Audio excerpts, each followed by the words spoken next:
Now, from CBS 4 News, this is Facing South Florida with Jim DeFede.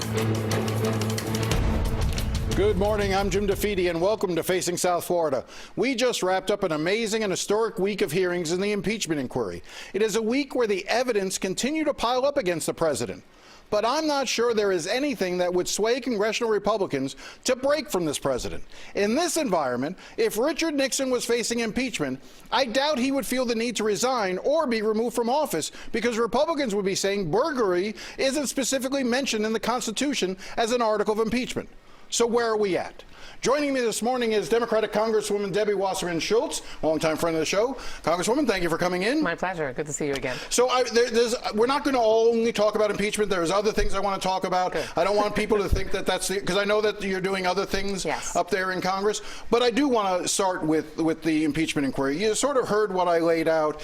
Is there anything that you think you can do that could bring Republicans over to let them see that there was an abuse of power here? You know, I sit on the Oversight Committee, which is one of the committees involved in the impeachment inquiry, and so I've been in the majority of the private depositions. I've seen the Star Chamber secret hearings that we keep hearing about. Right, the scary areas. Exactly. Yeah. I've watched the antics both inside the committee during those depositions of the Republicans arguing about the process, which is what you do when you don't have the facts on your side, storming the secure room where we hold those depositions and bringing in cell phones and violating the intelligence sanctity of that space. I mean, they care about one thing: holding on to power. And they have been willing to sacrifice their oath, sacrifice upholding our Constitution and their integrity, their own integrity, just to be able to keep this president in power so that they can keep their gravy train going that allows them to take care of big corporations, get judges that will do their bidding, and embrace their right-wing extremism. So, I mean, for me, I know that no matter what president was sitting in the White House, if the facts that are in front of us were there, I would believe that the president needed to be held accountable, and they don't. I want to play you one piece of sound. Jim Jordan, after the final hearing this week, he went out to the microphones, talked a little bit with the reporters. Here's one of the things that he said. This is not about the facts.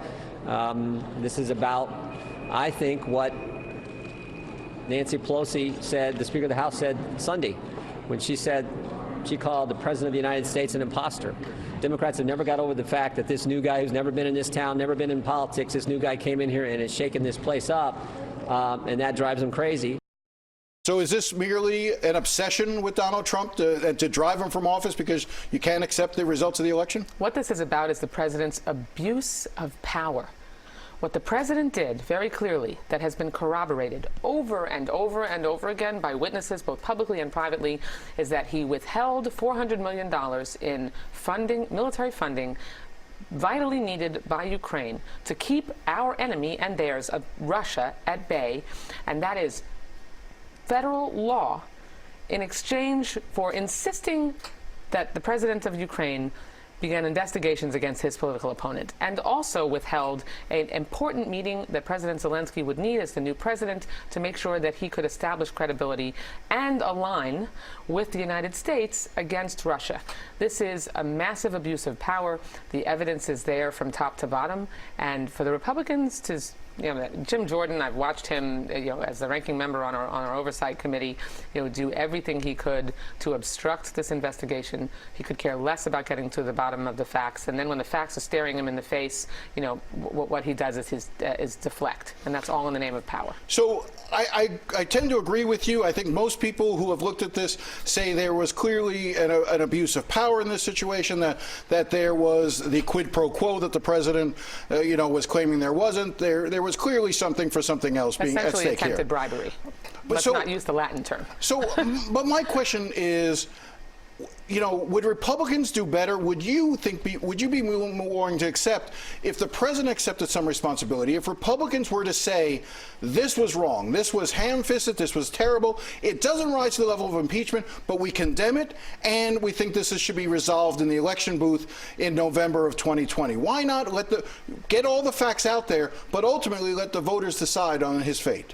if this doesn't violate the Constitution and fly in the face of what the president is required to do in upholding his oath, then I don't know what does.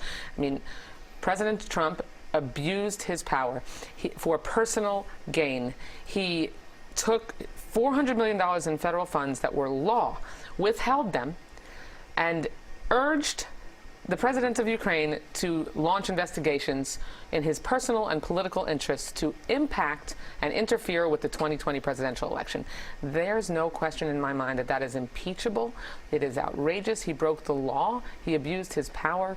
And I can certainly attest that I think the founding fathers intended for someone not, in the White House, not to be able to do what he did. I've watched all the hearings, and I was particularly struck by some of the comments made by Representative Will Hurd from Texas, who's retiring. He's voted with the president the majority of times, but he has broken with the president on various issues, including immigration. And he sort of laid out what I just said, which was this was wrong, this was bad, but it doesn't rise to the level of impeachment, and we shouldn't be doing this so close to an election. The president set up a shadow foreign policy operation to circumvent our national foreign policy, as Dr. Fiona Hill, who was formerly of the National Security Council, said, to serve his own political and personal interests, to get Ukraine to interfere in the outcome of the 2020 presidential election. But is the Republic— That is not minor. That is an abuse of power. But if we can see how this is going to play out, he's going to be impeached in the House, probably basically along party lines. It's going to go to the Senate. There is no scenario in which I see 67 senators, 20 Republicans. Rick Scott is not breaking with the president. You know, on down the line. I don't see 20 senators. If he gets acquitted, does that then give him the ability to go around and say, see, I did nothing wrong, and set a poor standard for the future? Isn't there a harm in that? No. Multiple polls have demonstrated that the American people, with the evidence in front of them, they understand abuse of power when they see it. They know what the president should and shouldn't be doing. They know that he should not try to solicit and maneuver the president of a foreign country to interfere in our presidential election in his own personal interests when they see it.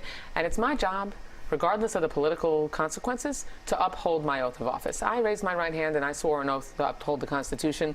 The president, if he abuses his power, if he commits a high crime and misdemeanor, which he most certainly did here— I'm a member of the Appropriations Committee— he withheld $400 million that the Pentagon certified under law should be released because Ukraine had reduced and taken steps toward reducing corruption. That's what we required in the law. The president withheld those funds illegally, and the only reason that he released them is because he got caught withholding them so he could try to maneuver Ukraine into investigating his political opponent. This is a political That's process. Impeachable. This is a political process at the end of the day. What would move the needle? What do you think it would take to get some Republicans in either the House or ultimately the Senate to see it from the perspective you present? What do you think? Does it require someone like Mulvaney, Giuliani, Pompeo breaking with the president and coming forward and admitting what was happening? Does John Bolton, if he were to testify, does that break the logjam? I certainly think that those officials should come forward like the other courageous career Foreign Service diplomats that we've seen testify privately and publicly. But if they continue to be spineless cowards and fear, the wrath of President Trump, then that likely won't happen. Do you think John Bolton will ultimately— do you think we'll hear from him at some point, either in the House or possibly even during the Senate trial? I don't know. I hope he does the right thing. I had an opportunity to speak with him a number of times when he was the head of our National Security Council about Venezuela. We were able to work together on issues. We don't agree on nearly anything, but I found him good to work with when it came to the issues in which we did agree.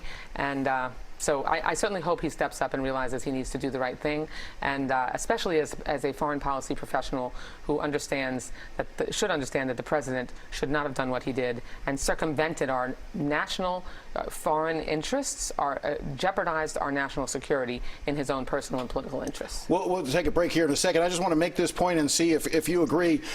You know, for the first 3 years of the Trump administration, we keep hearing the phrase deep state, with it being sort of, you know, like something nefarious. I think for the first time, the public got to see who these quote-unquote deep state individuals are, like Dr. Fiona Hill, like Vindman. You know, just go down the list. Right, David Holmes. If that's deep state, maybe we need a little bit more of it. From Ambassador Yovanovitch to Dr. Hill to Lieutenant Colonel Vindman to Mr. Holmes, these are the best and brightest of our career foreign service, and they needed to be supported, not had their knees cut out from under them, nor had American foreign policy circumvented in the president's personal and political interests. We have to break, but I'm going to ask you a yes or no question. Should Pompeo resign? Absolutely. Okay. We'll be right back. We're going to talk about Venezuela and a number of other things when we come back with Congresswoman Debbie Wasserman Schultz.